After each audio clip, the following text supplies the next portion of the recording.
زين. الإمام الحسن سلام الله عليه ملقب بكريم أهل البيت. كريم كريم. خاف واحد يقول أنا هم كريم. لا عمي، كرمنا إحنا أكرم الناس تجيبه ما يوازي كرم الإمام الحسن. أعطيك مثال واحد خاطر نعرج المصيبة. طالع الإمام الحسن للحج. من طلع للحج تدرون بين المدينة إلى مكة يمكن 460 كيلومتر. مو لو أنا خاطئ، أهل الحج وينهم؟ صحيح تقريبا 460. أنا ما رايح للحج. أو 440 8 ما أدري، 400 يقولوا 40 وشيء. الشاهد مولانا العزيز هاي المسافة خو ما يوصلها بنفس اليوم. وعلى ناقة لو على فرس لو مشي. وكان الأئمة بعض الأوقات يمشون شنو مولانا؟ مشيا على الأقدام، فيريد لهم أيام لما يوصلون. فجن الظلام بالطريق، وجن الظلام شاف له راعي غنم. الإمام الحسن واحد يرعى غنم. راعي الغنم من شاف هيبة الإمام جلالة الإمام سلام الله عليه رحب بالإمام. راح جاب له لبن. اللبن يعني حليب. قدمه للإمام. الإمام قال له أنت عبد لو مولى؟ قال له أنا عبد مملوك. إذا كان عبد مملوك ببداهة الحال العبد وما يملك علما لسيده لمولاه.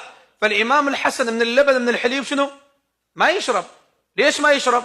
لأن هو هذا ما يعزم من ملك غيره، هذا ملك غيره ما يصير. ما يجوز. قال له أنت عبد فكيف تعطيني من لبن مولاك؟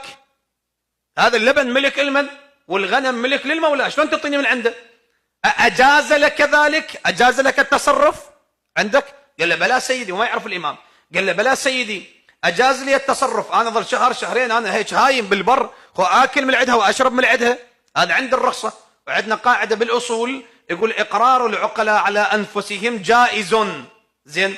العاقل إذا أقر على نفسه فهذا الإقرار جائز يؤخذ به. فلما قال له أجاز لي التصرف، عندي حق التصرف، الإمام قال له إذن على بركة الله شرب اللبن. بات عنده ليلة.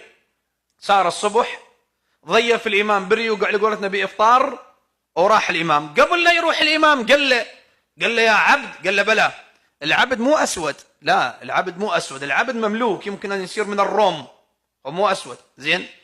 قال له يا عبد إن دخلت المدينة، إذا طبيت للمدينة اسأل عن الحسن بن علي سيكرمك كما أكرمتني. هو الإمام الحسن ما يعرفه، هذا العبد ما يعرف الإمام الحسن. مرت الأيام، شهر شهرين 3 6 أشهر. من بعد أشهر العبد صار طريقه وين؟ للمدينة. طب المدينة سأل، قال من هو الحسن بن علي؟ وين ألقاه؟ قال له في مسجد